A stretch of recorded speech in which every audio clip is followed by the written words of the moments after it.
right, Shabbat Shalom. Shabbat Shalom.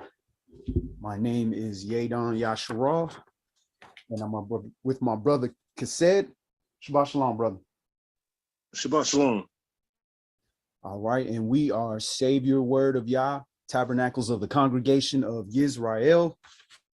And today we are in the last Shabbat of the Hebrew year with our new year, Rosh Hashanah, Abib, starting on this Tuesday night. So today we're going to go over the calendar again. We're going to kind of do a few little proof points to show you, some of the ways that they're calculating the calendar is not according to Torah. It's not according to our ancient scripts.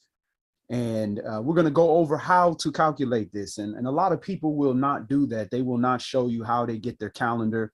They just tell you what it is. And most of us are literally just following a Jewish calendar, which is Jewish tradition, despite that it conflicts Torah, it conflicts what's recorded. And one thing we know for sure is that they changed the calendar. We know that for sure. They put in a Gregorian calendar. They had a Julian calendar before. They got all kind of Babylonian calendars. But Yah gives us the heavenly luminaries to help us keep our calendar in place. So before we get started, just want to read a quick blurb.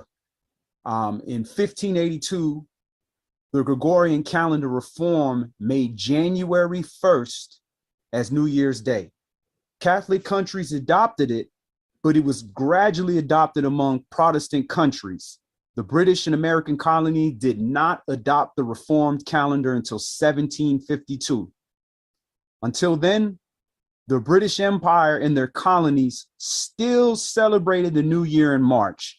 So antiquity understood that in springtime, which they call March, is when the new year started. Now, the first day of the new year changes from what they had March 25th to January 1st. The calendar is also made consistent with Europe, because Europe was already on that Julian calendar, by dropping 11 days, with Wednesday, September 2nd, 1752 being followed immediately by a Thursday, September 14th. So they skipped a bunch of days, but what they didn't do is they didn't change the days of the week. So it was Wednesday, September 2nd. The next day was a Thursday, but they skipped a bunch of days to try to catch the calendar up. And it became September 14th, which is about 12 days. So we know for a fact that they changed the calendar. We also know that they calculate their days different. Their daytime starts, their calendar day starts at midnight. That throws off your calendar. You can't do that. It starts at night. You already have at least 6 hours going into night. About 6 hours going into night before they're starting the day. So that's off. Another clue is what happens this week. Kased, are they doing daylight savings in the Netherlands? I'm actually not sure, but I think they do at some point, but I had to look it up to find out exactly when they do. Okay. Here in the States, all of us, our daylight savings starts this first day, this Sunday. So literally tomorrow, daylight savings. And you always ask yourself, well, how do you remember what they're going to do? Are they going to move it forward, backward? How do you remember that? Well, it's simple. Well, where are you in the year? Are you going out of the cold into the spring? Then the clock is going to spring forward. That means tomorrow we got to move our clocks an hour forward. Now, when you get to the winter equinox, the fall equinox, the day falls short. So that means the clock falls backwards.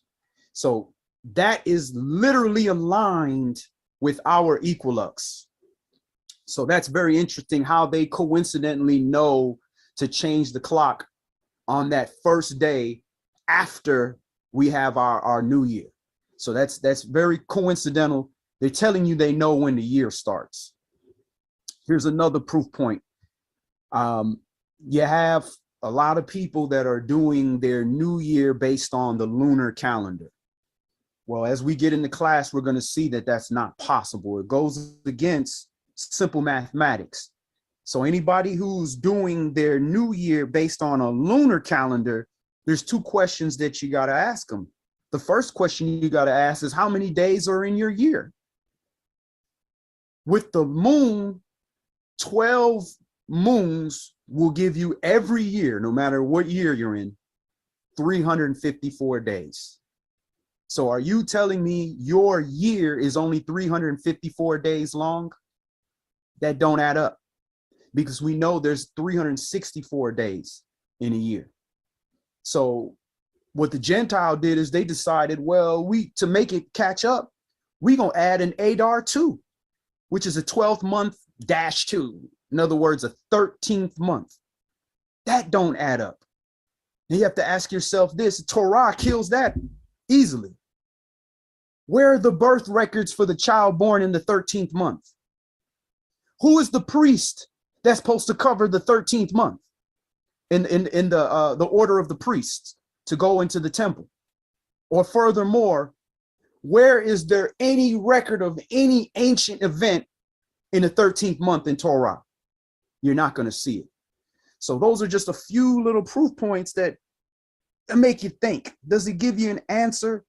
Not necessarily, but it makes you think, like, wait a minute, where's the antiquity for this? Where's the proof that they were doing that prior to the Greeks? You're not going to see that. So those are just a few little proof points before we start and get into the class. Because one of the newest things, well, it's not new, but it's starting to resurface again, is we're starting to get this rotating Shabbat again, where the Shabbat somehow is going to be fixed to the way the moon moves. If it moves a certain way this year, then the Shabbat falls this time. If it moves a certain way, then it falls this time. That's not consistent. Yah's ways are not movable. Another one is that there's somehow the new month, or which they call the new moon, is a completely separate day. That's not calculated. That's not counted. That's not in scripture as well. That'd be all 12 days that's not being counted in the calendar. Those things are not adding up. So we're going to get into this a little bit, and we're going to get into, hopefully at the end of this class, we'll be able to have a good comfort level with how do we calculate this new year. All right, so let's go ahead and get started. We're going to open up in the beginning. Let's go to Bereshit, because if your calendar conflicts Bereshit, Genesis chapter 1, you're in some serious error. So let's open up Genesis, Bereshit chapter 1, and we're going to read 14 through 19. So let me go ahead and pull up the scripts.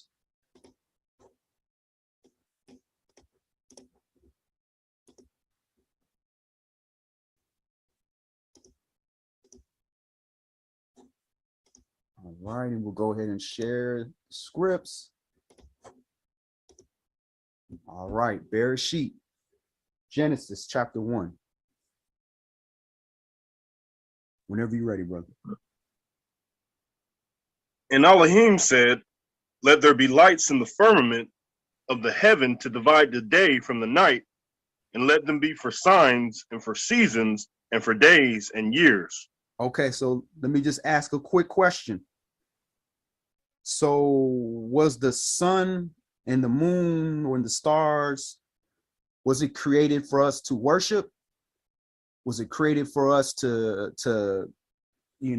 decide that because the moon turned red, that means it's got to be a new year or something? Or what is the statement that it was created for?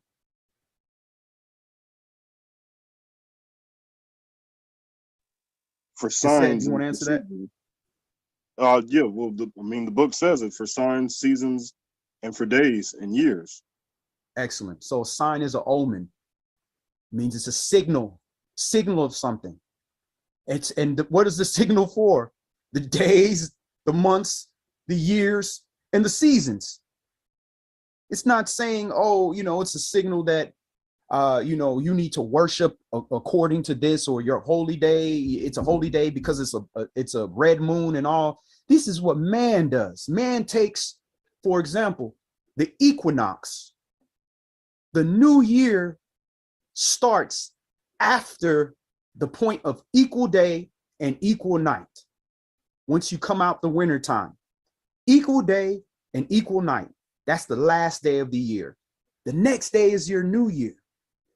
So what man has done, he saw the equinox, which is also a sign. An equinox is a sign. It puts a shadow across the earth. And man has decided, oh, that must be equal day and equal night. But that's not the case. So before we continue, let me pull that up real quick. We're going to read what the equinox is and what the equilux is. So let's go ahead and pull that up. All right. Go ahead and share this.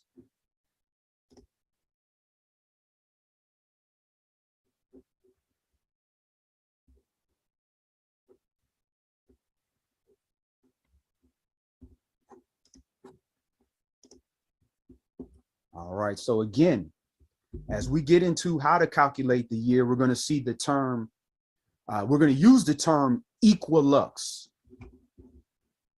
All right. So what is equilux, and why on an equinox, day and night aren't equal lengths? So that's a problem already. If the equinox is supposed to be equal day and equal night, why does it not have equal days and equal nights? That means somebody's not using the proper marking point. In fact, to contrary belief, the lengths of day and night aren't equal on equinox. There's another term for this, equilux. Now, what is the equilux? The equilux is when day and night are of equal length. Now, what people will do with that as well, they think that because it's equal day or equal night, that's New Year. No, that's the last day of the year. All right, so the equilux, its exact date depends on your location around the earth, but it's always before the spring equinox and after the autumn equinox. So this is letting you know you can't use the equinox as your last day of the year. It's not going to add up because that's not equal day and equal night.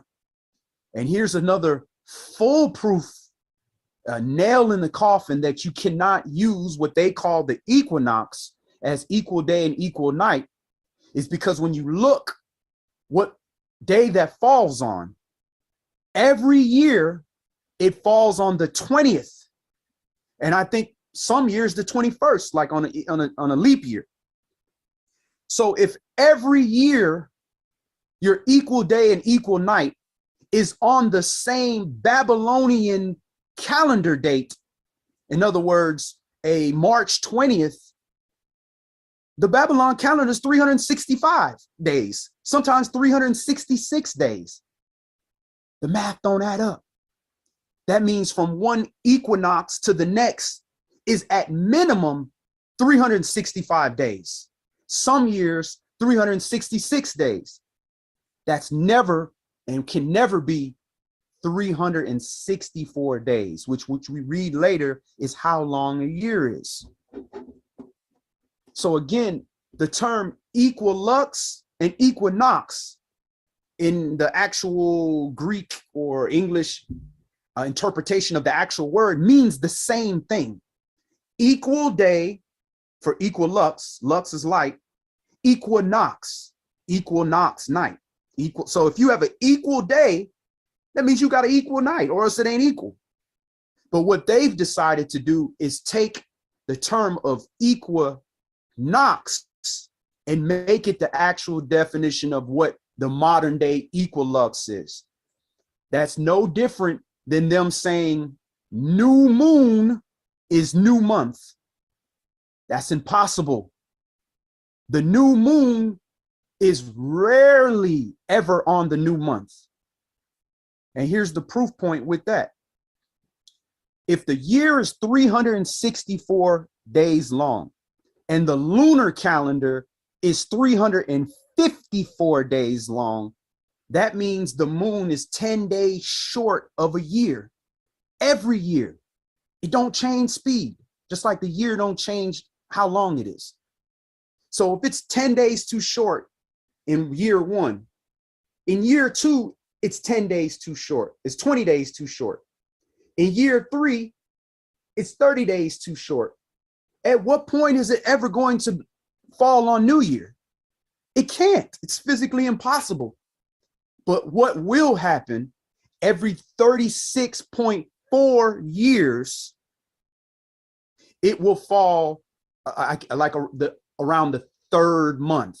When we start new month for third month, the new moon will come on that same day, because 0.4 is like a fourth of the year, which would be like 3 months into the year. So when we start the third in the 36th year on the third month, you're going to have a new moon. So it just doesn't add up. So let's get back into Torah. Let's go ahead and pick up where you left off, brother. Let me pull up the scripts real quick.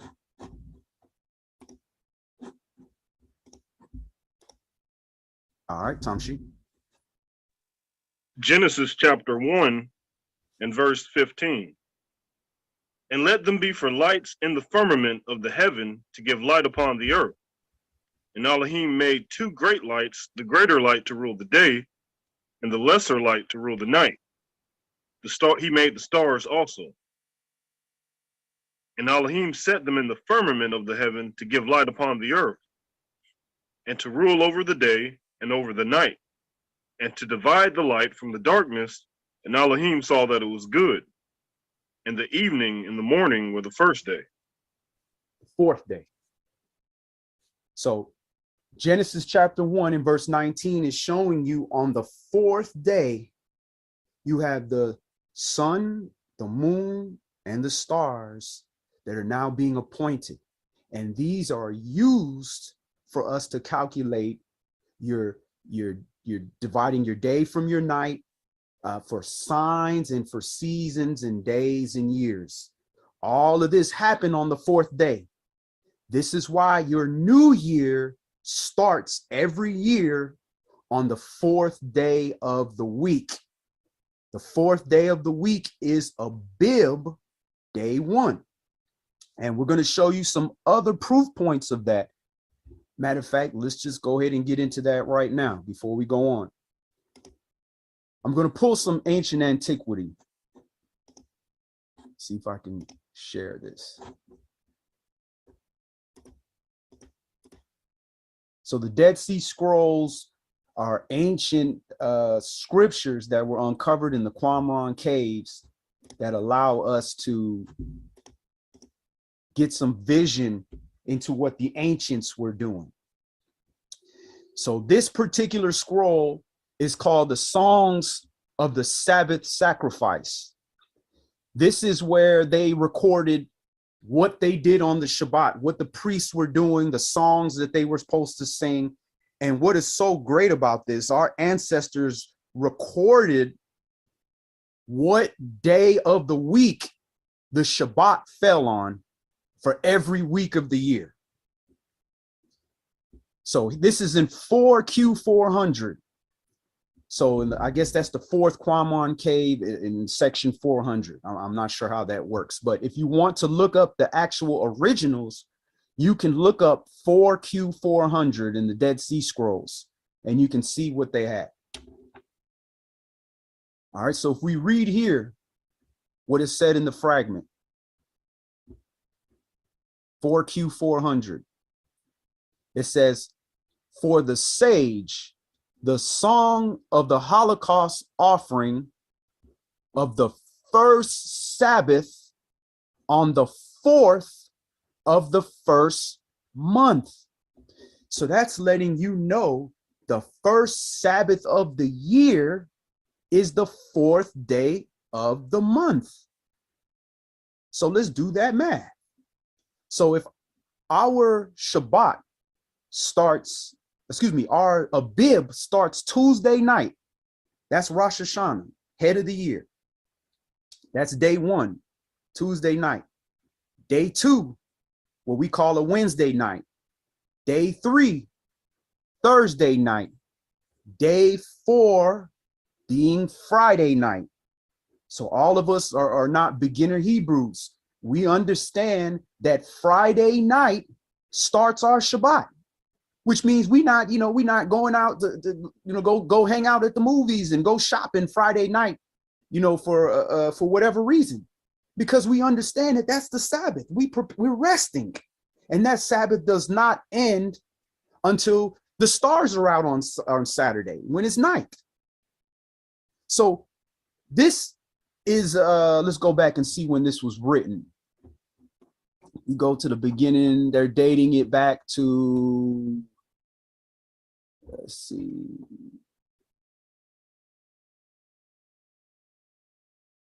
I want to say 49 or 50 BC. There you go. The 7 fragments of 4Q400 are written in formal script dated to the late Hasmonean period. Excuse me, it's even further, 75 to 50 BCE. So this is back to anywhere from 75 to 50 BC, prior to the Greeks taking over everything. We were recording that the first Sabbath of the year was the 4th day of the month. So this is ancient antiquity. This is Hebrew writing. This is not written in Greek. So if there's exactly 364 days in a year, it never changes. The Shabbat is proving that the Shabbat is the 4th day of the month. That means our Sabbath is correct. It hasn't changed. Today is the Shabbat. So this is ancient antiquity proof, proving you that the Sabbath was never moved, because it's consistent with the heavenly luminaries, which are signs for days, between days and night, seasons, days and years. All right, so let's go to Jubilees, Yobelum, chapter 2. Jubilees, chapter 2.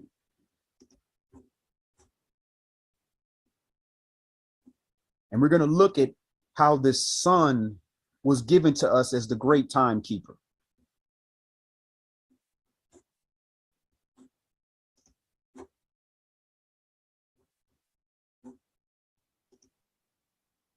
Jubilees chapter 2.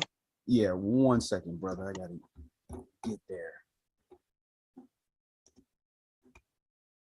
And this one starts with, and the angels of the presence spoke to Moshe. And if you're looking at your own Jubilees version, understand that depending on who published the book, the chapters were broken up a little bit different because this was all fragmented. All right, so we'll put it on the screen. All right, Yobelum, Jubilees, chapter 2. And we're going to start this at verse 8 and just read through verse 10.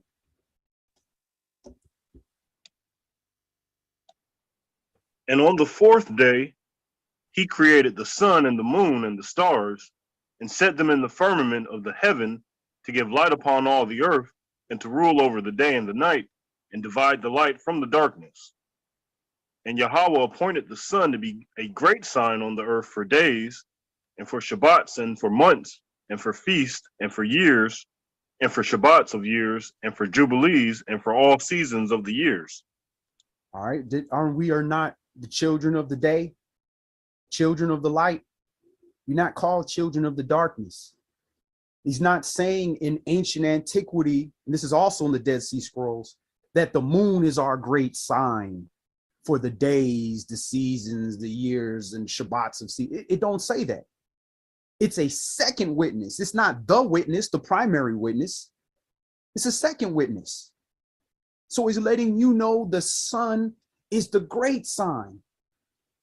Does that mean that we worship the sun? No, we only worshiping the sun if we use the sun as a worship practice that goes against Torah. Now you worshiping the sun. The same thing with the moon. You are a so-called lunatic, is the term for it, if you are using the moon to determine your worship practices that contradict Torah, contradict the ancient scripts. Now you're doing what in Deuteronomy chapter 4 is saying, that you're looking up to the heaven and you're driven to worship them. But it said that I appointed that to the nations so that they can worship that. So that's what they do. That's why they use the equinox and do all kind of sacrifices and create moon cakes and do all that stuff. They built a whole city after the moon, Jericho. And that's why it was destroyed. It was a lot of moon worship. And in another class, we'll go over how both in the Old Testament and the New Testament, they were worshiping the moon goddess. In the Old Testament, it was Astaroth, which is modern day Easter. And in the New Testament, with the Greeks and the Romans, it was Diana. And Saul, Paul has to check them like, what is you doing? So this is something that our people have a problem with. And what is the Gentile doing now? He's using the lunar calendar. The Jewish, the Khazars, the Ukrainian people, they are using that moon as their great sign. That's like taking, the moon being compared to the mother. That's like taking the woman and making her the head of the household. That's backwards. Things are going to be off. It's against scripture. All right. So did we finish that, brother? One more verse. Okay. Verse 10. We're reading through 10 or? Yeah, we're going through to 10. Okay. Well, verse 10, and it divides the light from the darkness, and for prosperity, that all things may prosper, which shoot and grow on the earth. These three kinds he made on the fourth day. Praise Yah. So they always start by telling you, hey, on the fourth day, he created these things. Oh, yeah, by the way, when they're finishing that, oh, yeah, on the fourth day, they created these things. So there's your two witnesses letting you know all this stuff happened on the fourth day. All right, so let's move forward a little bit. We're going to go to Jubilees chapter 6. And Jubilees, if you look into the King James and you understand how did they compile the King James version, they used ancient scripts. This is in the beginning of the 1611 to tell you where they got stuff. They got stuff from Jubilees. They got stuff from Enoch. They got stuff from many other Sefer writings that we had. And they just decided we're going to translate all of that into Greek first. And that's in the Septuagint. Then they decided after, I think about 600 years later, decided, all right, Catholic Church, we're going to put this in Latin. They decided what they want to put in there. But only the priests would have had actual physical copies of all these things. The common layperson had to go to Torah. He had to go to the temple and learn from the teaching priests these things. He couldn't afford to have written copies of these things. And this is no different than in the time of the Greeks, when the Roman Catholic Church was pushing their doctrine. The average person couldn't afford no Bible. And furthermore, the average person didn't speak Latin or couldn't read in Latin. So they talked to them and told them what it said. So that's what we were going through. All right, so we're going to go to Jubilees chapter 6, and we're going to read verses 29 through 38. And as always, Shabbat Shalom, sis Yahanaya Yasharala. Good to see you, sis. Shabbat Shalom, brother Lanel Mangan. Good to see you again, family. And as always, Shabbat Shalom to our elder Zahar. Good to see you, family. Shabbat Shalom, sis Ariel. Good to see you as well. And as always, Shabbat Shalom to my brother from another mother, Corey Stoner. Good to see you, family.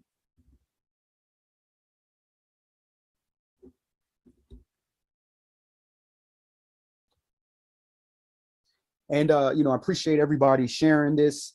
If you know people that are still using this lunar calendar, if you know any debating Hebrews that want to push that lunar calendar, send them this class. Put them on live. It's on live. Send it to them. Let them come on. If they want to break bread, we can break bread. They're not going to disturb the class, but we're going to break bread. We're going to get into scripts, and we're going to make sure that we're addressing these things. We've been doing these classes for years and putting it up, and nobody come and debate it because you can't clearly debate what's written. All you can do is tell me what you doing and why you do it. Could be right. You could be wrong. But at the end of the day, every man must work out his own salvation with fear and trembling. And I fear this word. I tremble at this word. So unless you can show me in this word contradiction to what we're doing, this is what I'm going to do. I'm going to fear YAH.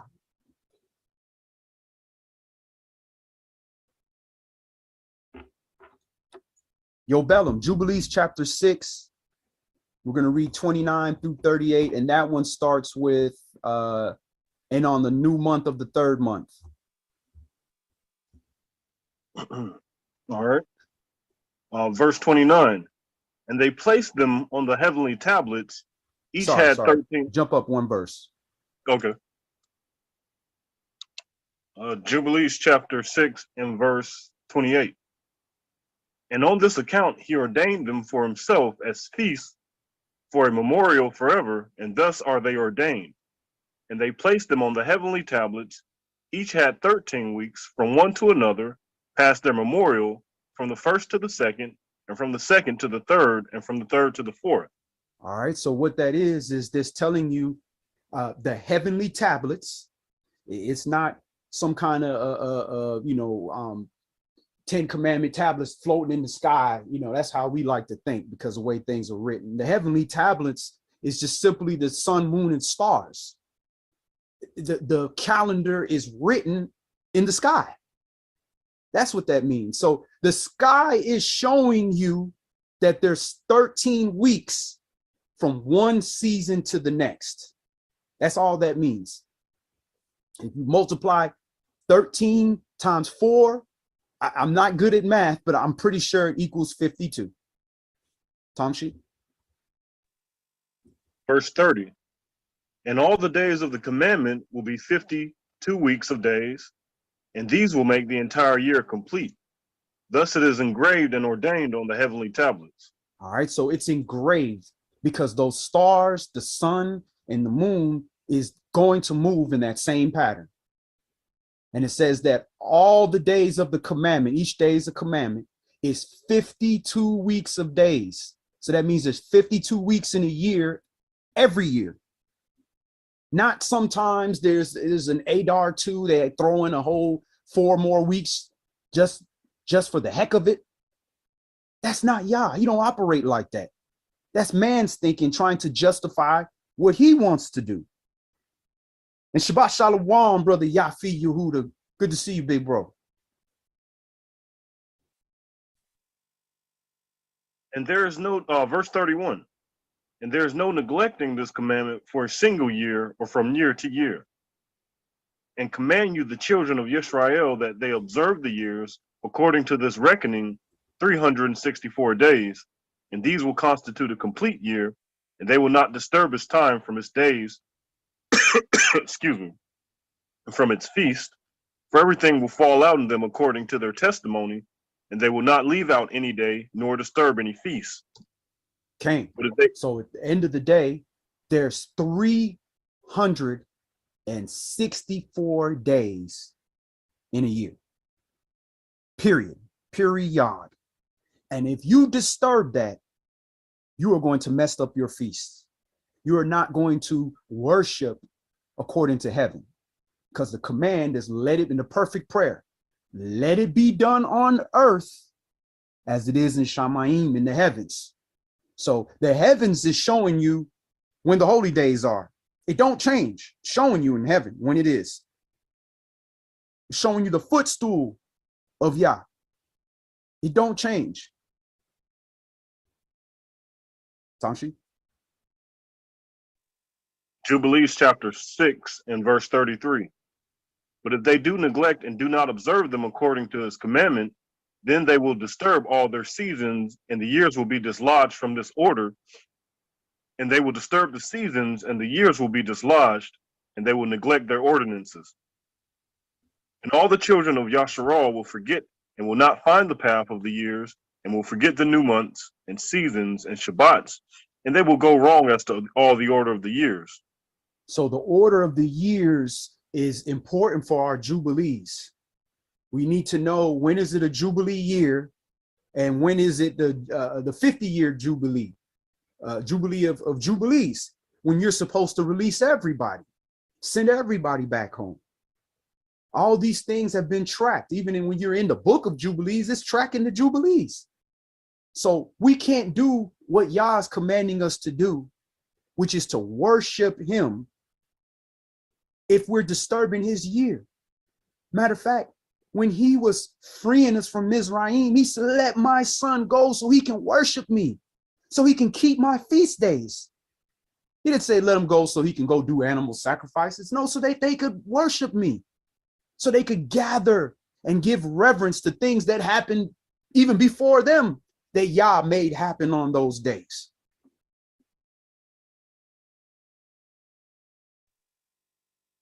Verse 35. For I know, and from henceforth will I declare it unto you, and it is not of my own devising, for the book is written before me, and on the heavenly tablets the division of days is ordained, lest they forget the feast of the covenant, and walk according to the feast of the Gentiles, after their error and after their ignorance. Again, walking after the feasts of the Goyim, of the Gentiles.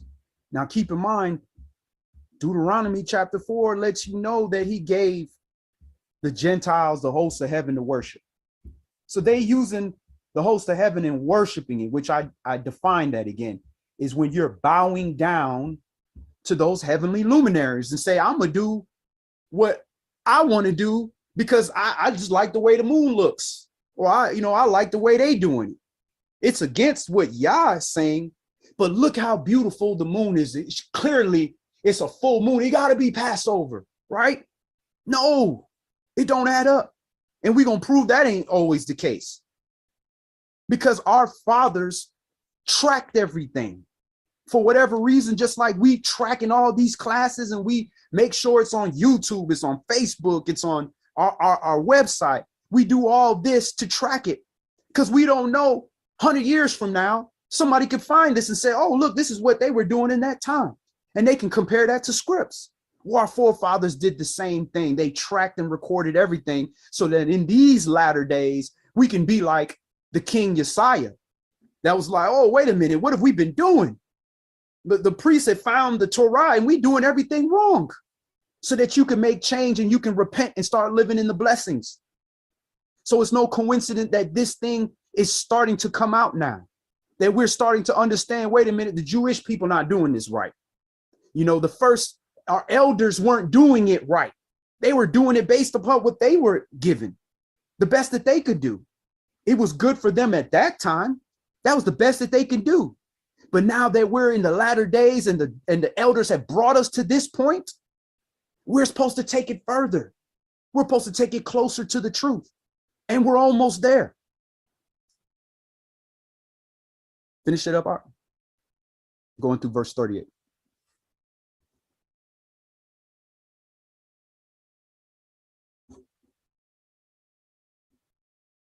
I think you're at verse what? 36. My bad, I clicked the wrong thing. Okay, so we're on verse 36 in Jubilees chapter 6. Okay. For there will be those who will surely make observations of the moon, how it disturbs the seasons and comes in from year to year 10 days too soon. All right, so it's letting you know the moon, just like I said earlier, is 10 days too soon from year to year. So if your clock is 10 seconds slow, your battery is dead to us, like lost a whole cell, but everything else is perfect, and it's 10 seconds behind, it's always going to be moving further back, because as the normal rate of going of 364 days, it's falling further and further and further and further back to the point where you having your new year in the summer. It ain't gonna add up. That's why they had to just say, you know what, this ain't adding up. People asking questions. How is it the summer and it's New Year?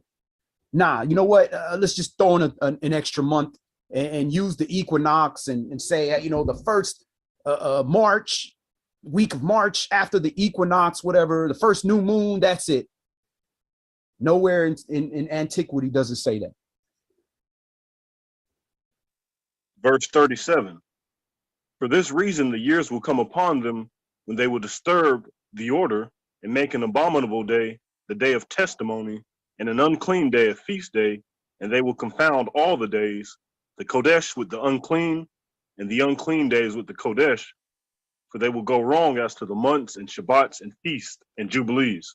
All right, so to my understanding, when they talk about the holy and unclean days, well, what makes the day unclean? Well, if you are doing worship of another god or worship of the luminaries on that day, you've made that day unclean.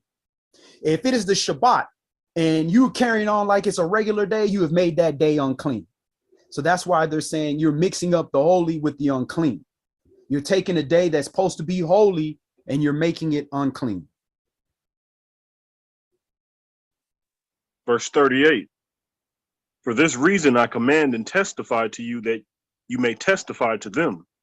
For after your death, your children will disturb them, so that they will not make the year 364 days only.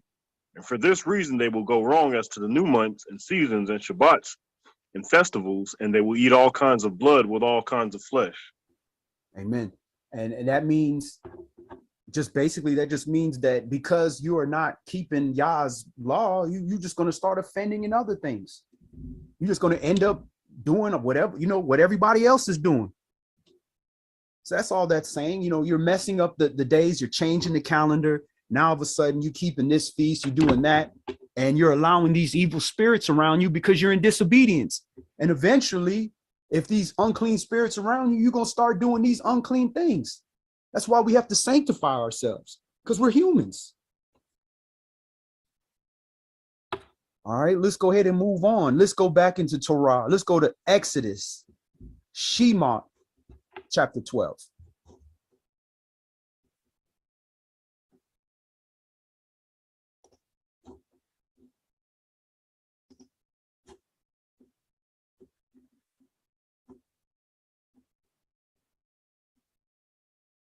Go ahead and pull up the script.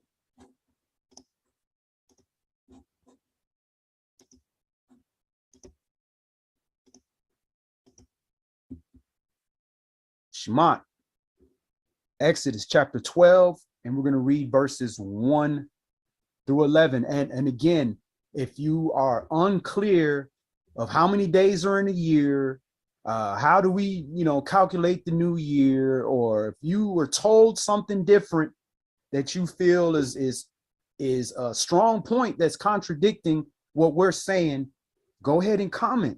Put it in there, even if you don't believe it, you just heard it. Go ahead and comment. We're gonna take the time to go into Torah and just prove that that's either right or wrong.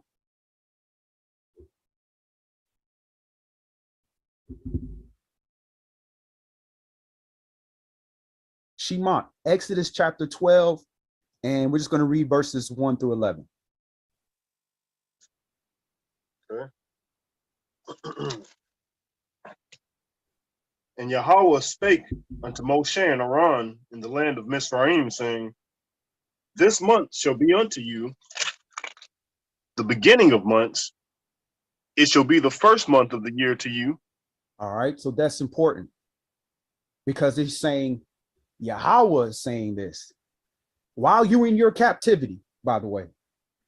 This Chodesh which is month, shall be unto you the beginning of months. Now ask yourself this: why are they using Chodesh or Kodesh instead of using Yeriah, moon? Why they're not saying this moon shall be unto you the beginning of moons? Why sometimes they translate it as month, the next time they translate it as moon? but moon got a completely different Hebrew word. And keep in mind, Hebrew has no confusion because each letter has a definition that defines the whole word.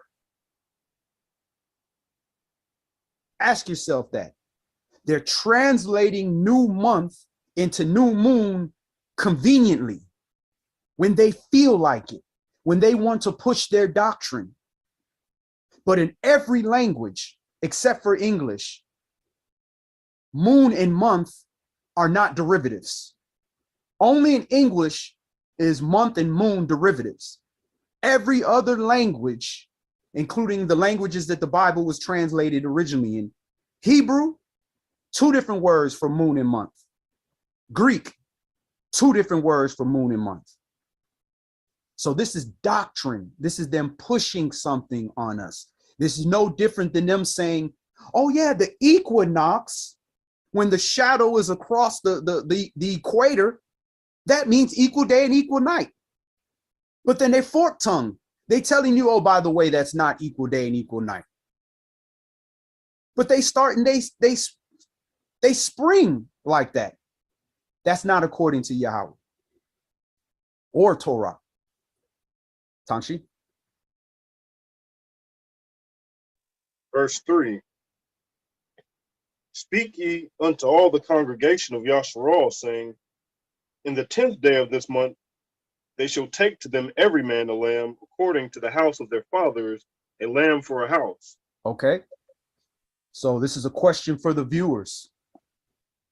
What month, what numbered month, or what is the name of the month in which we are supposed to all take a lamb for their household? This is the commandment where we're commanded to take a lamb. Anybody? This is for the viewers. What numbered month, or what's the name of the month in which we're commanded by Torah to take a lamb?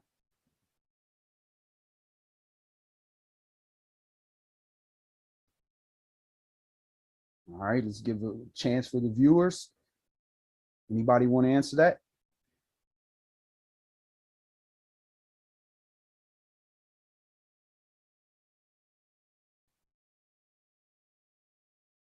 What is the numbered month or the name of the month when we're commanded in Torah to take a lamb?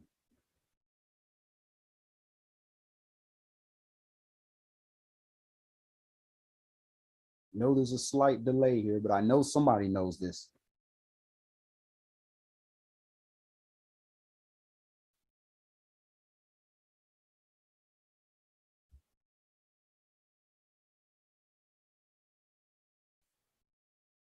All right, here's the clue. Pesach, the first month. Abib, hallelujah. Passover, hallelujah. Passover happens in the first month. So he's letting you know the first month is the beginning of months, and that's when we have Passover. So that's letting you know this is Abib. It's letting you know Abib is the name of the first month. Hallelujah. That's right. Everybody got it right. And I know there's a slight delay with the stream, but praise Yah, everybody got that right. Cain, and that does happen around March. Has to be in March. Cannot be in April. Don't add up. All right, Tanshi. Exodus chapter 12 and verse 4. And if the household be too little for the lamb, let him and his neighbor next unto his house take it according to the number of the souls. Every man according to his eating shall make your account for the lamb. All right, so what we see also here is that we were automatically brought up in Hebrew culture to not be covetous. If I got a whole big lamb and it's just me and my wife, and my next door neighbor is poor, and he got a bunch of kids and a wife, and I have enough to share, then we supposed to share. We're not supposed to say we're going to go put some more in the freezer. No, my neighbor need this. We all got to keep this. That was the welfare system. We were supposed to barter and share with one another. And this was a commandment put in to the commandment regarding the holy days. So that just shows you how much further off we are. We at the point now where we charging folks to come eat Passover. It's not right. Now, there's nothing wrong with everybody contributing to the expenses. But if you are an assembly, a large assembly that take tithes, then that's already built in. You covered. We don't never do that. And we're not a big congregation. It's usually, my elder or me and my wife or one of the brothers. We put it out the pocket and we cover everything and everybody just brings something. It's not going to kill us to have a feast to share with your neighbor. All right, so let's go ahead and stop there. And if you keep reading, we know on the 14th day is when you're supposed to kill it in the evening. And what you also have to understand is the word Shana, which is year, means doubling or a fold. So that means the entire year is literally broken into two. And I want you to look at what it says right there in verse 3. It says the 10th day of this month, which is the beginning of months, the first month, there's a marker here. Halfway through the year is the 7th month. On the 7th month, on the 10th day, we take in another lamb. That's for atonement. Interesting. Then on the 14th day and the 15th is when we actually eat the Passover. So the 15th day is when we actually eat the Passover and kill it. Now you fast forward again halfway through the year in the 7th month. What happens on the 15th day?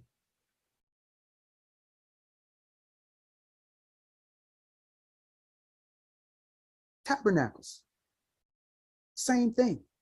8-day feast. 14th day, 15th day of the first month, you got a 7-day feast. Halfway through the year, you have an identical copy. So praise Yah, Yah is giving us all the proof points. He's showing that he's an Elohim of order. He makes it real simple. All right, so let's move on. Let's go to Devarim, Deuteronomy chapter 16. We don't need to go through 11. Deuteronomy chapter 16.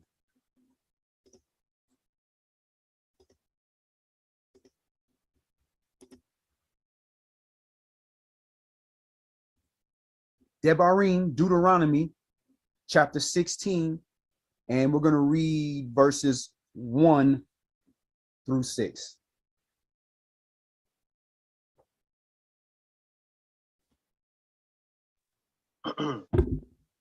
Observe the month of Abib and keep the Passover unto Yahweh your Elohim.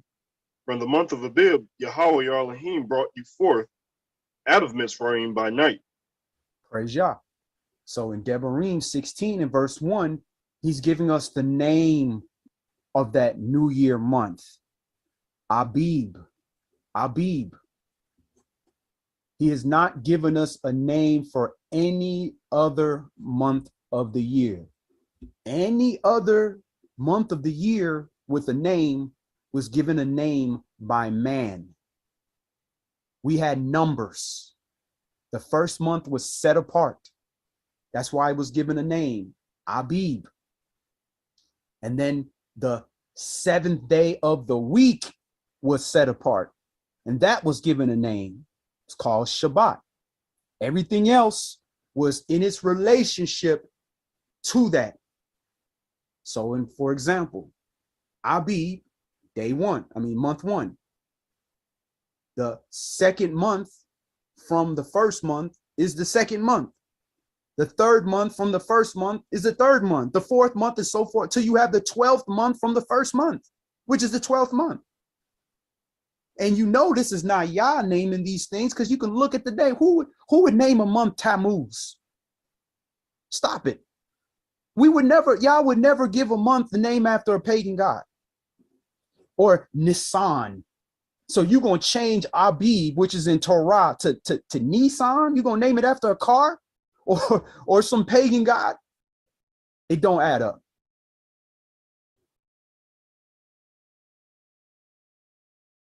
Verse 2. You shall therefore sacrifice the Passover unto Yahweh your Elohim of the flock and the herd in the place which Yahweh shall choose to place his name there. All right, so we can actually stop there as well. So I just wanted to show that in Abib, which is the beginning of months, that's when you have your Passover. And if you look at the definition of Abib, it's age 24, which means to be tender or green. So things become tender or green in the spring, not in the middle of winter. So that lets you know Abib is in the springtime, in the beginning of the year. Now, here's another pagan ritual thing that they have added. Now, because their year don't add up, their year is basically starts when they feel like it. They somehow created some so-called, Talmudic oral tradition rule that you had to wait until the barley turned green. Then it was New Year. No, that's not in here. Where you see that? Yah give us specific instructions of when to start our year. He said, look in heaven. He didn't say, hey, go look at that green ear and see if it's green. Nah. Should it be green? Absolutely. Do we see patterns? Absolutely. We're in Atlanta, Georgia, and it literally snowed today. Like it always does. It usually snows or gets real cold that last snap right before spring. So the farmers understand this because the farmers know I can't plant those seeds until after that first freeze, that last freeze that happens before the spring starts. So that's second witness. Why all of a sudden we getting this cold weather and then it's gonna be back warm again tomorrow. It just don't add up. All right, so let's stop there. We're gonna move on. So now we're gonna actually get into understanding how do we know when the year starts? How do we calculate this? People ask you the question, they like to use the moon. Well, what if you was locked in a cave and you came out? How would you know what day you in and what month you're in? Well, Enoch gave us that. The answer for everything is look up to the heavenly tablets. Look in the sky. The sky is going to tell you where you are in the year. And because the year is fixed to 52 weeks, 12 months, 7 days a week, if you have enough days, you can calculate exactly what day you're in, which will tell you what day of the week you're in. So we're going to go to Enoch, the book of Enoch, chapter 72.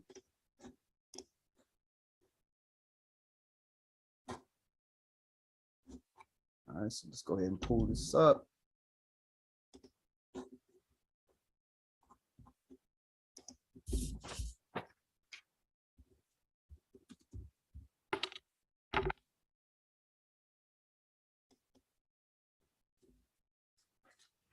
Enoch, chapter 72.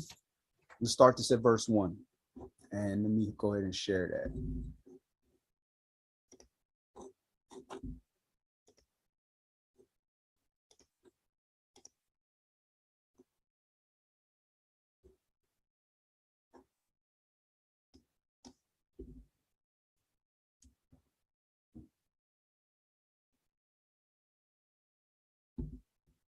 And this starts with the book of the itinerary of the luminaries of heaven.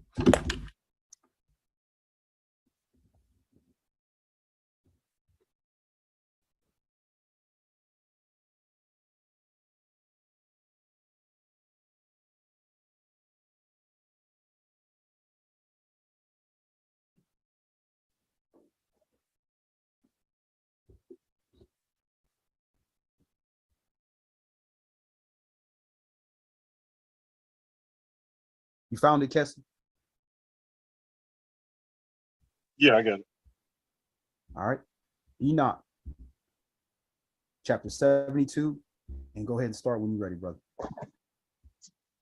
The book of the itinerary of the luminaries of heaven, the position of each and every one in respect to their work, their ranks, in respect to their authorities, and in respect to their seasons, each one according to their names and their places of origin, and according to their months, which Uriel the Kodesh Malak, who was with me, and who also is their guide, showed me, just as he showed me all their treatises and the nature of the years of the world unto eternity, till the new creation which abides forever is created.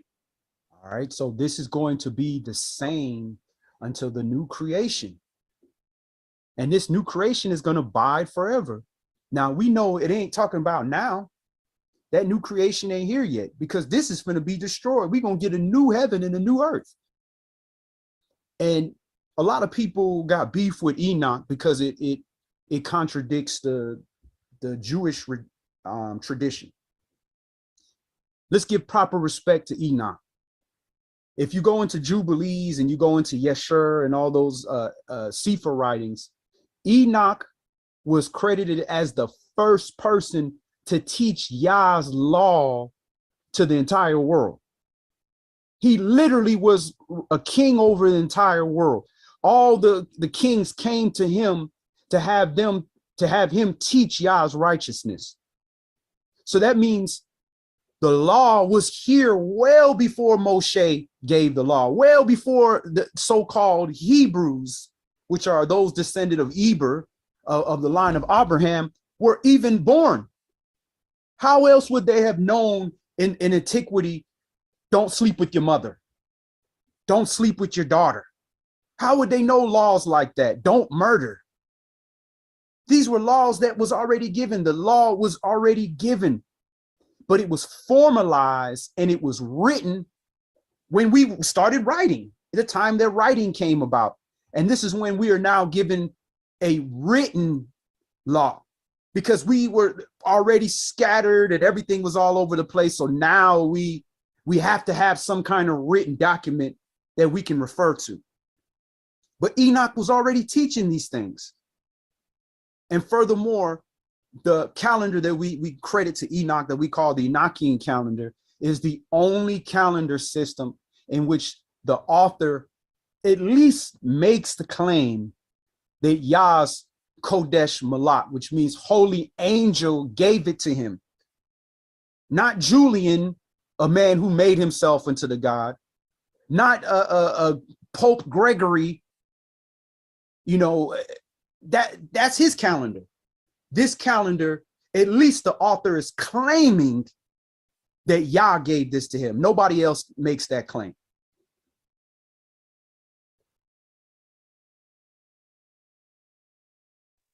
Okay, Enoch chapter 72 and verse 2. This is the first commandment of the luminaries.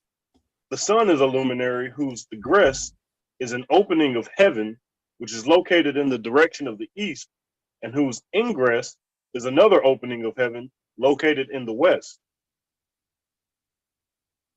I saw 6 openings through which the sun rises, and 6 openings through which it sets. The moon also rises and sets through the same openings, and they are guided by the stars. Together with those whom they lead, they are 6 in the east and 6 in the west heaven. All of them are arranged one after another in a constant order. There are many windows both to the left and the right of these openings. Okay, so verse 3 is a lot in that verse.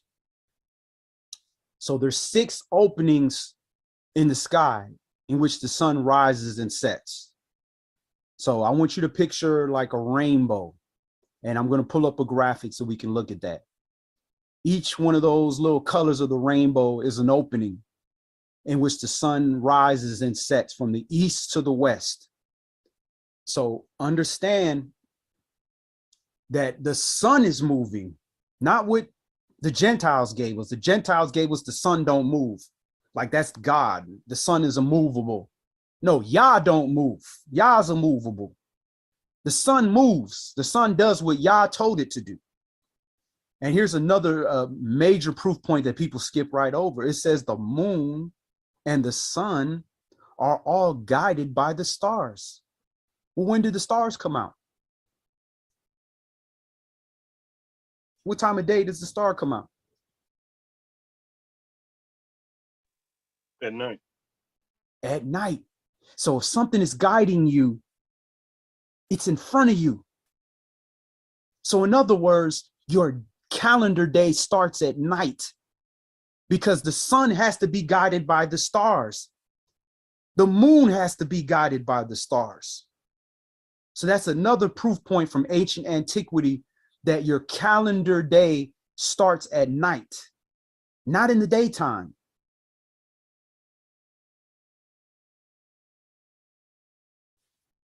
All right, let me pull up that graphic since I talked about it real quick.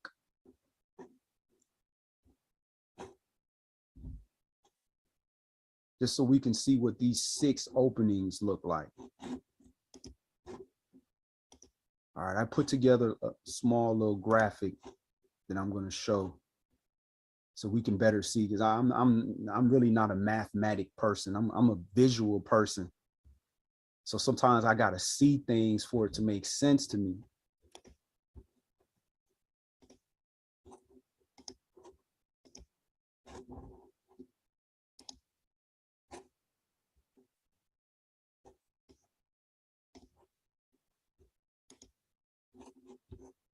All right, so here you see this graphic here. All right, so I put this together. No, this is not LGBT. This is just a graphic. All right, so you have 6 openings. You see, you got this one is the first opening, the purple one, second, third, fourth, fifth, and sixth. Those are 6 openings. You see this arrow that shows you the direction that the sun moves.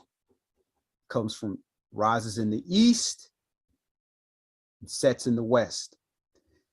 So the way you're looking at it this way is just really so that we can depict it.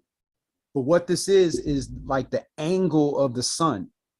This is why sometime of the year when you're driving home from work, the sun is dead in your eyes. And then there's other times when you're driving home from work and it's not dead in you, it's kind of high above you.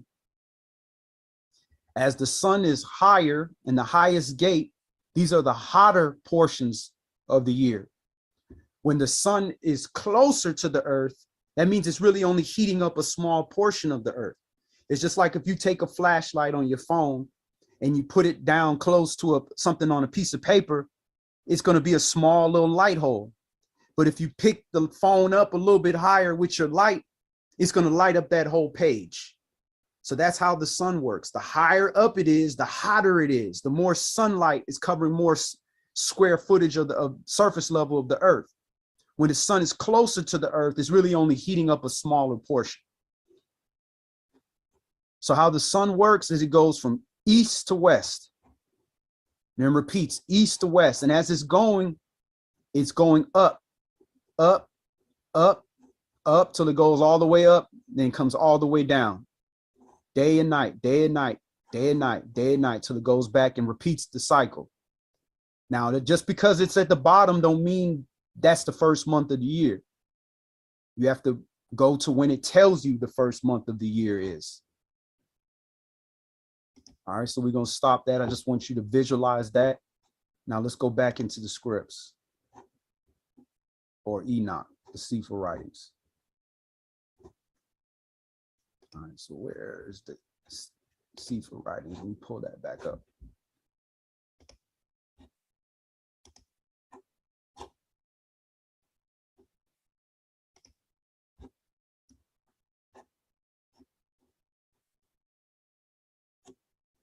I don't know why it's dropped from my screen now.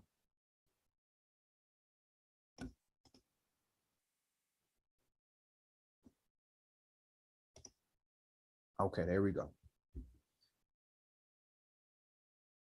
Back in Enoch chapter 72. And we're at verse Did we finish 3? Yeah, we're at verse 4. Okay. Tosh. Enoch 72 and 4. First there goes out the great light, whose name is Hold the on sun. 1 second. Okay. Seem like the scripts ain't pulling up. Let me see why it's not pulling up.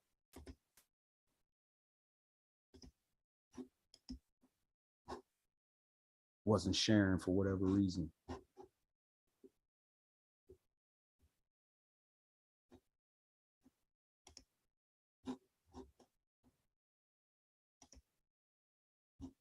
There we go. All right, Enoch chapter 72.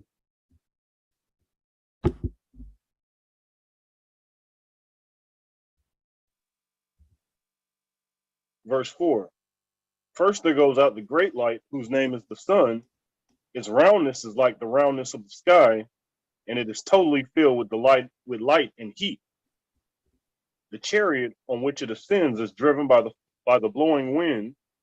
The sun sets in the sky in the west and returns by the northeast in order to go to the east. It is guided so that it shall reach the eastern gate and shine in the face of the sky. In this manner, it rises in the first month through the major gate.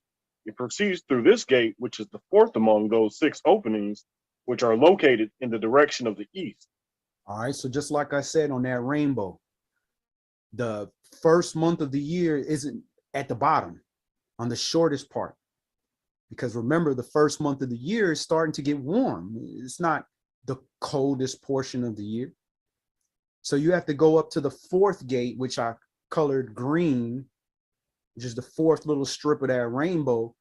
That is the first month of the year. That's Abib.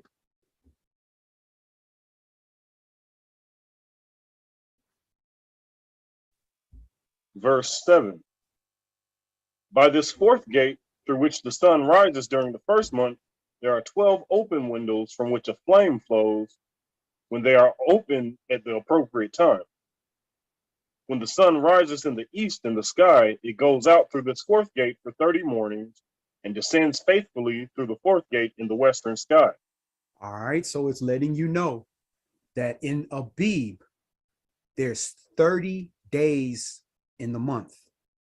And as we read this, we're going to see that there's a pattern here. So you can go ahead, if you want to start to learn how to calculate your months. The equal day and equal night for this year is going to fall on the 15th. The daytime portion of the 15th is the equal day portion. The night before that is the same distance, same amount of time as the daytime portion of Tuesday. So that means at Tuesday night, when our day starts, that's starting our Wednesday. So that's Abib day 1. It falls on a Tuesday, but it happens on the 4th day, which starts Tuesday night. Just because it's Tuesday don't mean it's the 4th day. The 4th day doesn't start to Tuesday night. Just like Friday doesn't mean it's the 7th day. It depends where you are in Friday. If you're in the nighttime portion of Friday, you're in your Shabbat.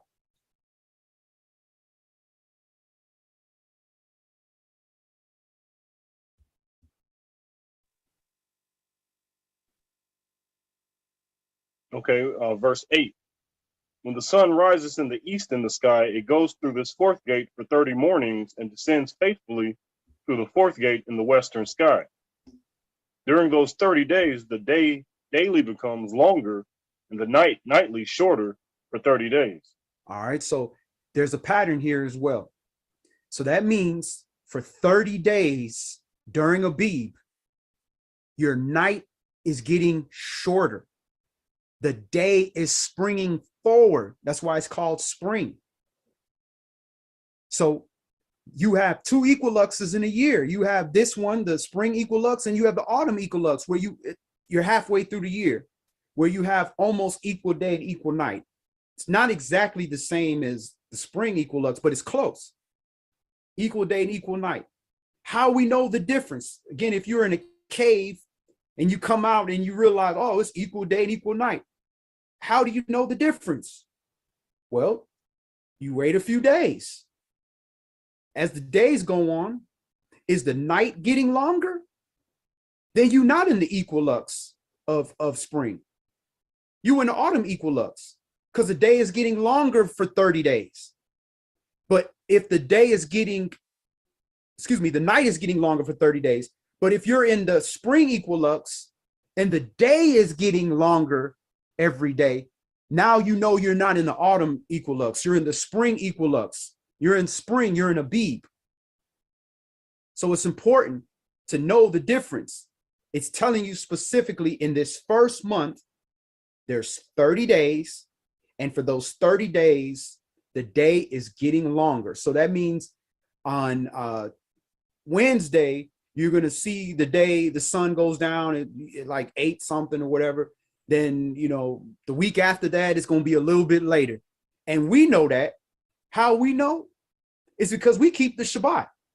So we know when Friday comes around, we know, okay, it's about to get dark at a specific time. And we trying to squeeze every little bit of that time on that preparation day to make sure we get all the things we need for Shabbat, to make sure we finish working and getting everything out the way. Because we know Shabbat comes, we chilling, we resting.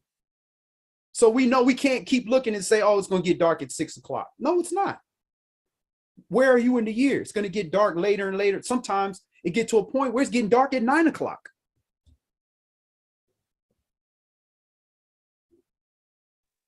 Yes, brother Yafi, the closer the sun is to the earth, the cooler it is, because that means the sun is covering less of the earth because it's close in the gate, the lower gate. All right, verse 10. On that day, the day is longer than the night by 1 night. So the day turns out to be exactly 10 parts and the night to be 8 parts. Okay, that's another clue. There's 18 parts in a day. So the 18 parts would be like 18 hours almost. And see, this is why Babylon does things to cause confusion. Who told you that there was 24 parts in a day? You decided to mix that up that way. Our calendar had 18 parts. That's why you have here 10 parts of the day are day and 10 parts of the calendar day are night. So when you're trying to find out what day of the year it is, you have to say how many parts are day and how many parts are night. And if you see a ratio that's close to this, then you know what month you're in. And every day, if you're really a mathematic person, you can track exactly how it changes a specific amount every single day. And drill down to the exact day and the exact month of the year you're in using his mathematics. Tamshi? Verse 11. The sun rises from the 4th eastern gate and sets in the 4th western one. Then it turns and comes into the 5th gate of the east for 30 days, through which it rises and sets in the 5th gate. At that time, the day further becomes longer and becomes 11 parts, and the night shortens and becomes 7 parts on account of the sun. All right. So in the second month of the year, it's giving you another calendar count, 30 days. So in Abib, you have 30 days. So from Tuesday to 15th, with the Tuesday night being day 1, Wednesday night, day 2, you count 30 days. That's going to give you the 30 days of Abib.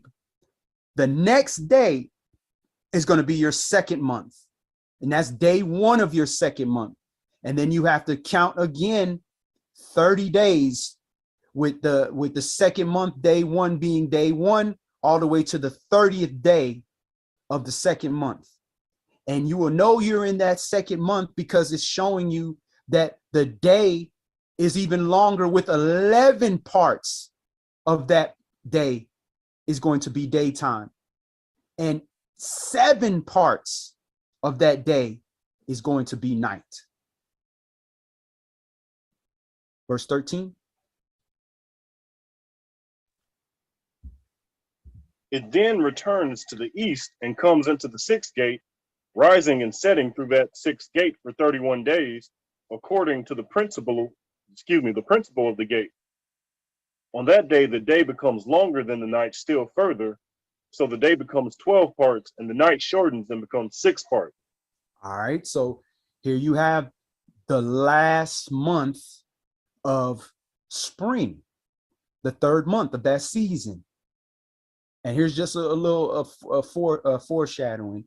All right, it's a given pattern. Every season starts the same. 30 days, the first month of that season. The second month of that season, 30 days. And then the last month of that season is 31 days. So that's all you have to remember to calculate your calendar.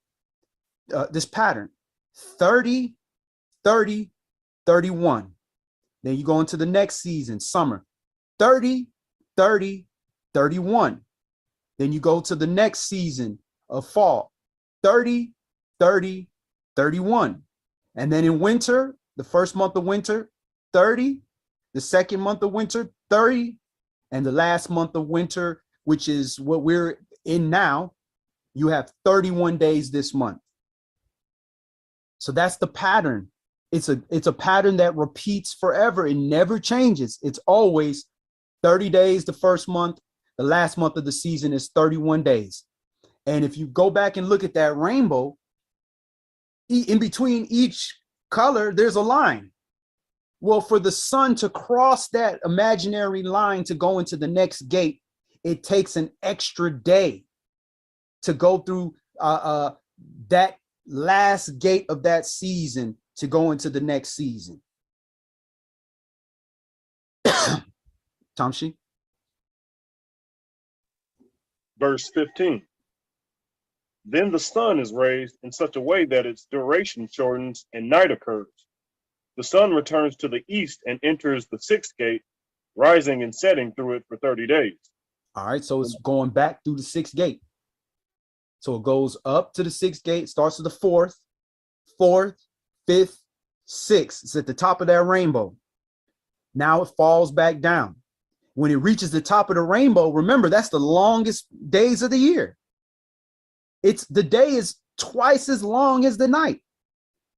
And it don't just automatically, because it's going down, all of a sudden the day is shorter than the night. No, it takes time. It still has to go through those different gates where the sun is still hotter. So you got to look at that rainbow again. This is for the mathematic people. If you're at the bottom of that rainbow and you're going from east to west and you're just traveling along that arc to go from east to west, that distance at the bottom is shorter. That's why your days are shorter. But when you go to that top gate, the distance from the line of that top gate on the east to the line of the top gate on the west is a longer line. So it takes longer for the day. That's why the day is longer. And that's why as you go down that rainbow and those gates, the day starts to get shorter. That's why you're in the second time of being in this fourth month, which is the second time in this sixth gate. Yeah, the day is still longer than the night, but every day the daytime is getting shorter. All right, Verse 16.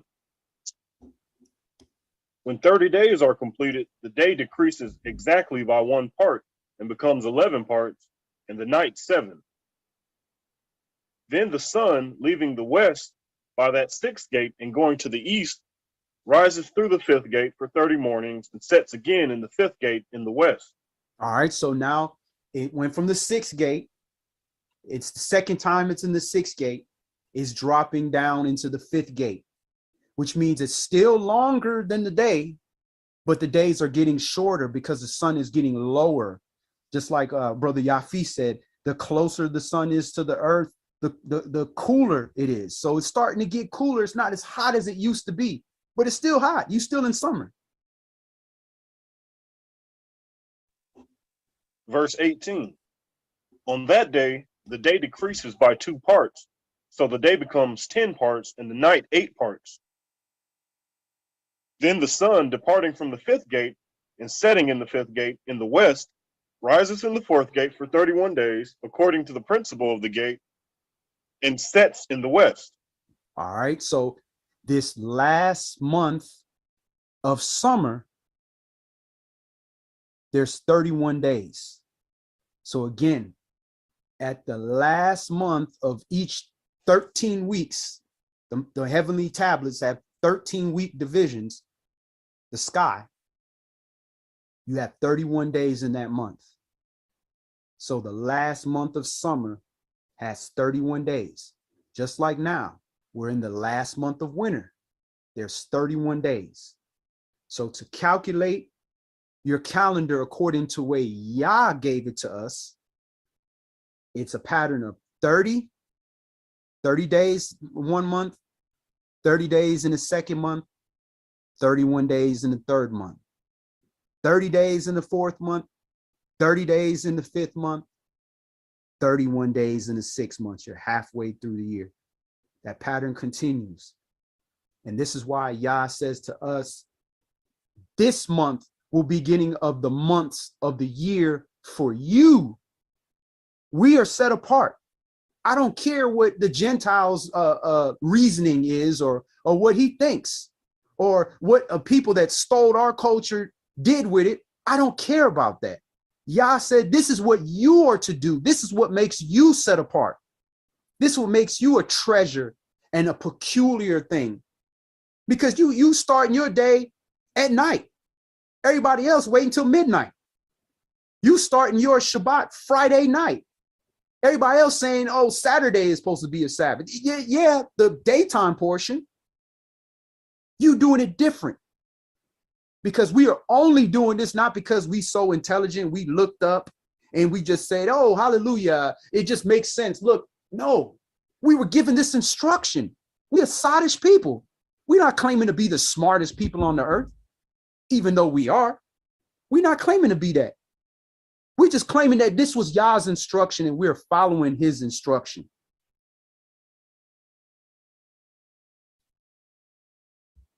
Shabbat shalom, Sis Shirley. Good to see you. Enoch, chapter 72 and verse 20. On that day, the day is aligned with the night so that they become equal. So the night becomes 9 parts and the day 9 parts. All right, so that is your autumn equilux. This is in after the summer, and you're going into fall because the day is falling shorter than the day. Before that happens, you have equal day and equal night again. Not exactly, but close, very close. The only time it's the closest is in spring, but it's close. The day after that, which is the 7th month, day 1, when you have trumpets, the holy day of trumpets. And again, why are you blowing a trumpet?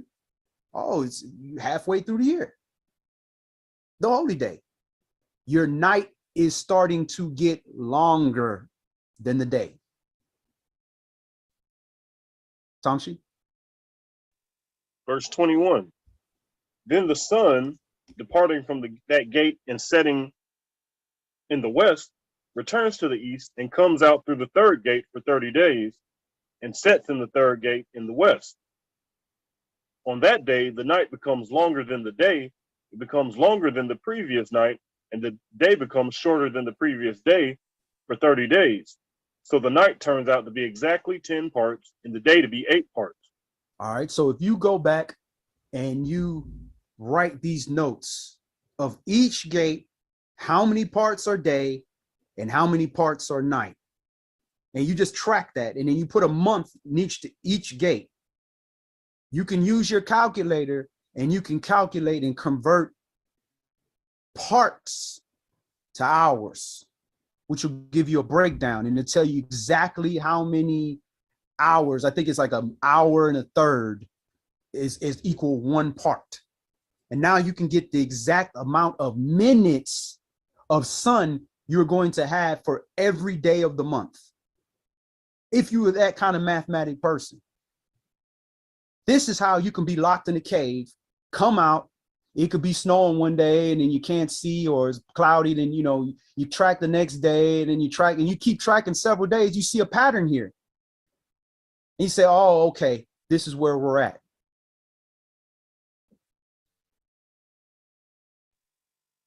Verse 22.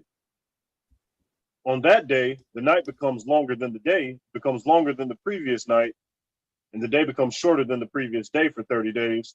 So the night turns out to be exactly 10 parts and the day to be 8 parts. All right. So when they're telling you that these exactly 10 parts and exactly 8 parts, that's the last day of that month.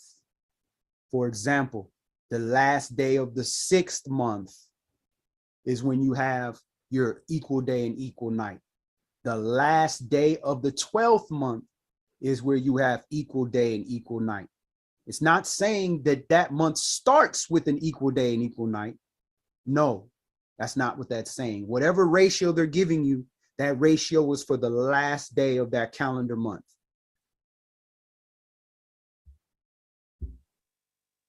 Verse 23. Then the sun, departing from that third gate in the west and returning to the east, comes out through the second gate in the east for 30 days, and in the same manner it sets through the second gate in the western sky.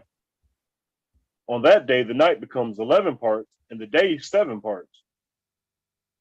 Then the sun, departing on that day from that second gate and setting in the west in the second gate, returns to the east and rises in the first gate for 31 days, and sets on that day in the western sky. On that day, the night lengthens and becomes 12 parts, whereas the day shortens and becomes 6 parts. All right, so that is your shortest days of the year. So that's what they call solstices. So because they worship the sun, the heathen worships the sun, he's doing everything based on the fact that the sun is here. So because Yah wants to do it this way, the devil want to do it his own way. So the devil say, this is the birth of the sun. Because now after this point, the sun is starting to grow in how long the day is versus the night. That's the winter solstice. You have the longest night of the year because the day is half as long as the night.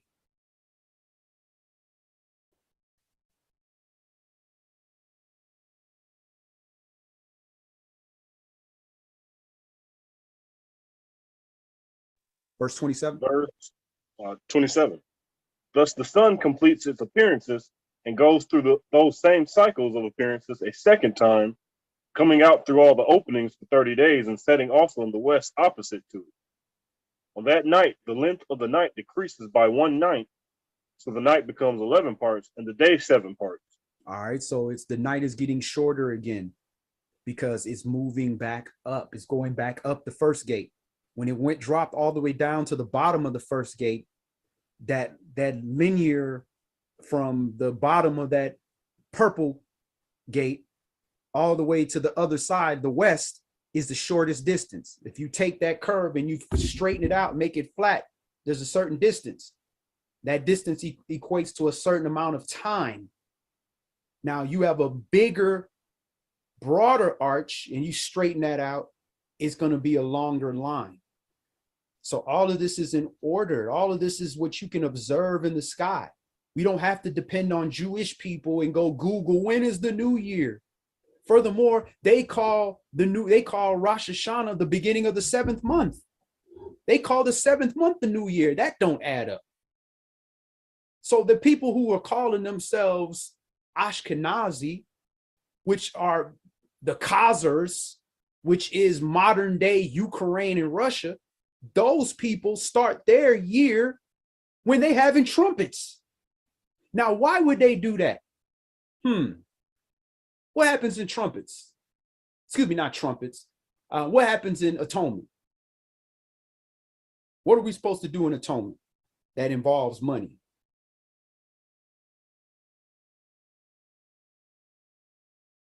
Anybody? For atonement, what happens in atonement? What are we supposed to forgive?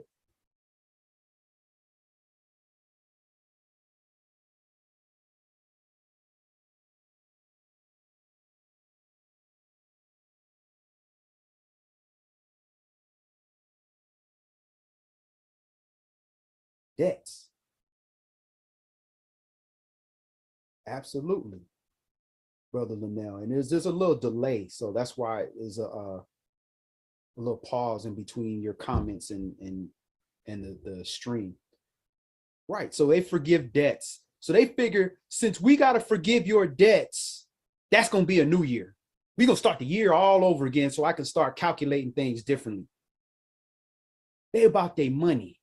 They not about this word. They about their money. If they was about this word, instead of stealing our identity, they would be trying to learn from us, and they would be sharing the ancient antiquity that they are hiding from us.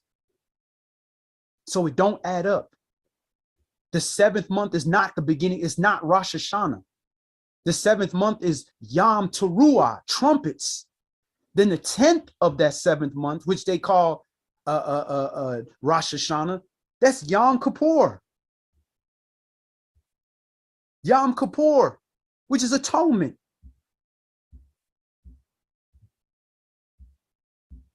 All right. Go ahead and finish that out, Cassette, excuse me.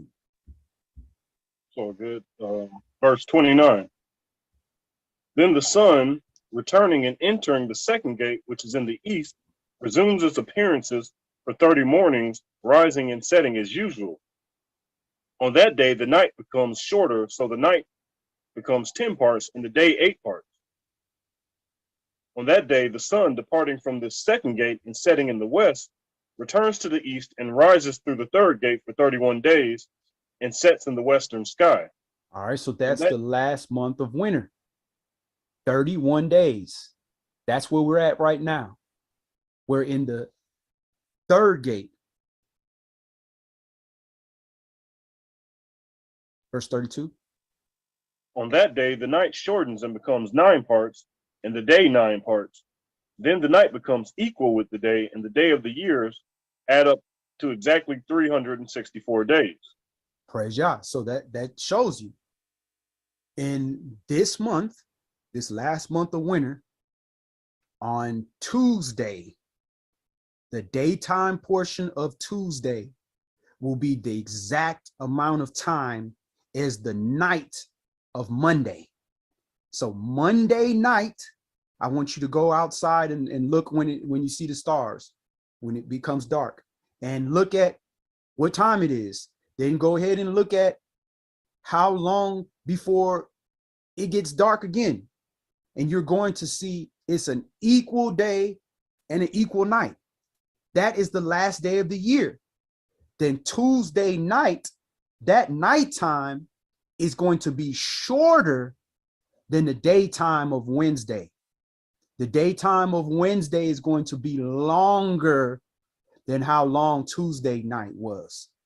That lets you know you are now in your new year. But the equal day and equal night is day 364. That's why a lot of these people starting their new year, what they call on the equinox, even if that was the equal day, equal night, you still wrong. Because you got to wait until the nighttime after you have equal day and equal night to be your day one. You can't count it the day of where they say that is the actual equinox. Don't add up. All right, go ahead and finish it up.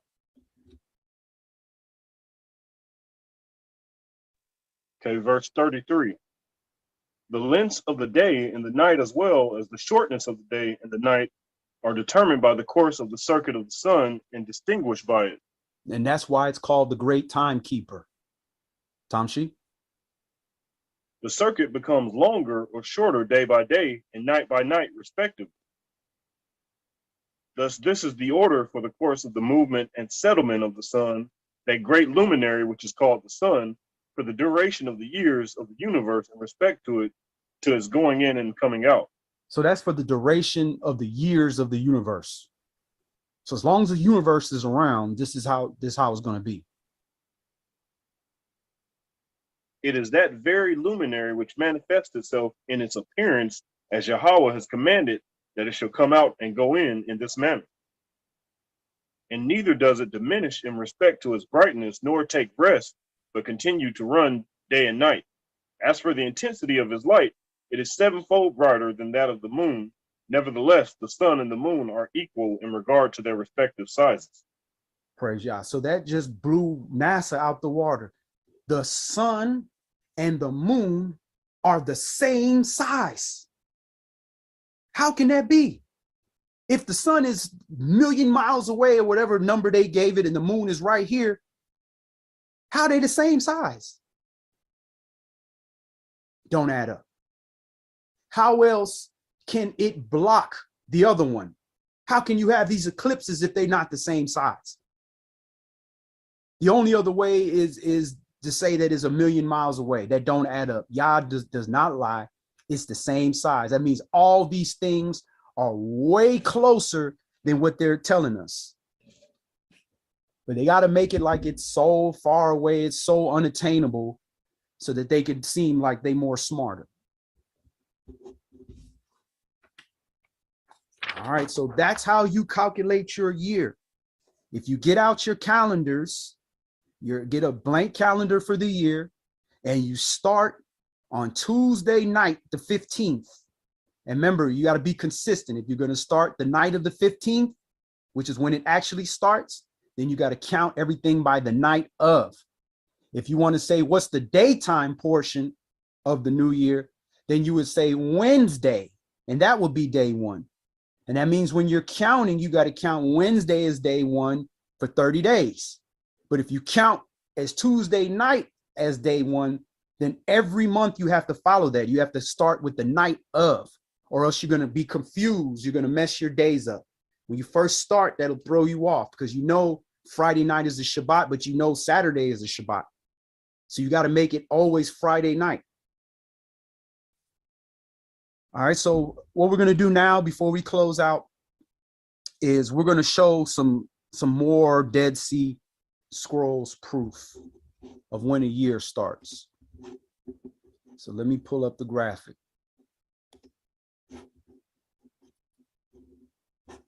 There was a certain thing called the calendrical documents. The calendrical documents that was found with the Dead Sea Scrolls. And what they did in these documents is they detailed the year, how it was calculated, and what day was what. So we're going to pull that up. We're going to take a look at that.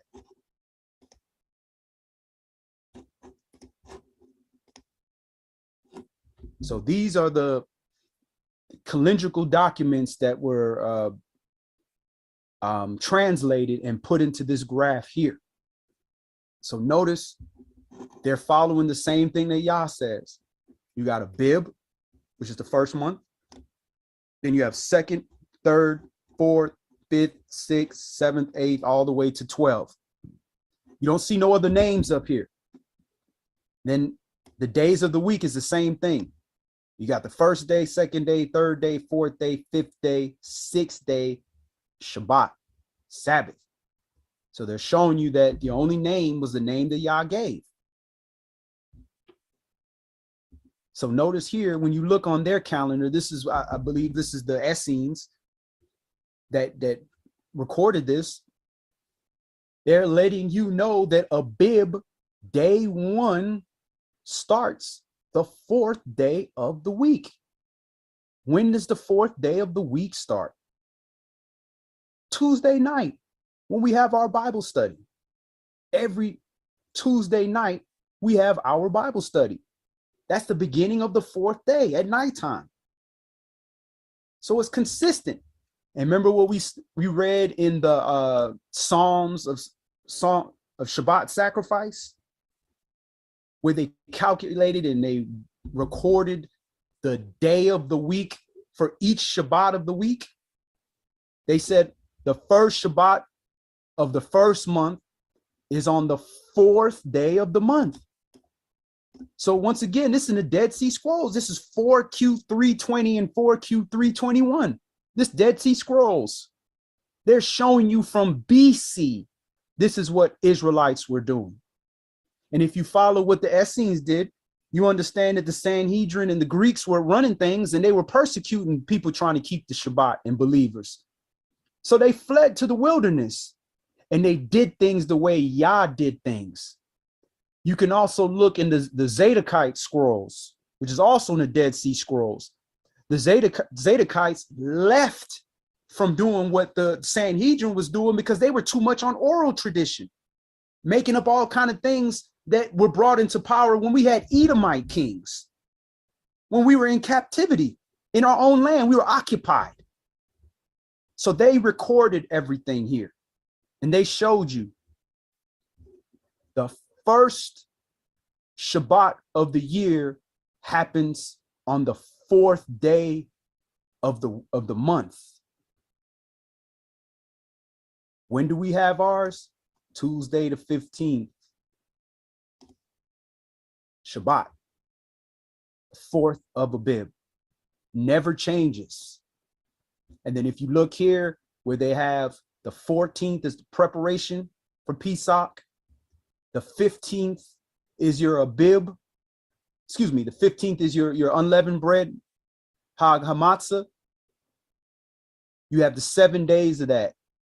Day 1, day 2, day 3, day 4, day 5, day 6, all the way to the 21st of Abib, which is consistent with Torah, right?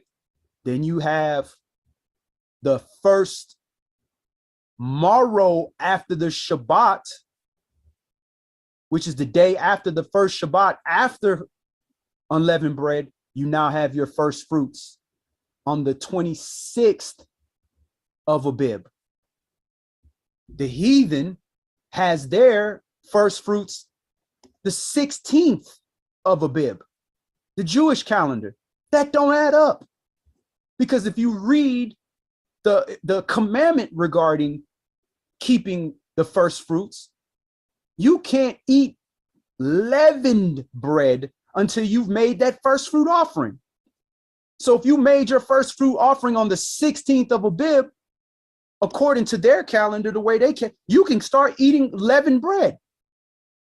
That don't add up. That leavened bread, you can't eat leavened bread until after the 21st. So you see the Essenes and the Dead Sea Scrolls were doing the same thing that Torah said. And if you look at our calendar, it follows the same structure. If your Shabbat is not on the Shabbat, on the regular Saturday, it mess up your whole calendar. If your New Year start on a Sunday or a Tuesday or a Wednesday or a Thursday, Friday, you're not going to get Feast of Pentecost, first fruits, in the middle of the 3rd month. Why is it in the middle of the 3rd month? Well, guess what? If you go to Jubilees, chapter 10, it records that Abram, when he was given the covenant of the land and his name was changed to Abraham, he was keeping his first fruits, which is the grain harvest, in the middle of the 3rd month. So was Abraham keeping it wrong? I doubt it. I doubt the day that he's going to change his name to Abraham and give him from the Nile to Euphrates, he was keeping an unholy day as a clean day. He knew what he was supposed to do. Why? Because Enoch was telling everybody what to do. All right, so if anybody needs a copy of this, just go ahead and put it in the comments, put your email address or send us a private message, whatever, and we'll email you copies of this. I'll give you a copy of this. I'll give you a copy of the other one that I showed you that I put together with the little rainbow showing down the gates. So Brother Corey, we'll get you a copy of that as well. So that's all we're going to do today. Again, remember, we will be keeping our New Year Tuesday night. We're going to go ahead and try to stream. We had this, we'll be having this at our elder's house. So we'll do the best we can to stream it. New Year's is not a Sabbathon, so it's not that you can't work, but it's our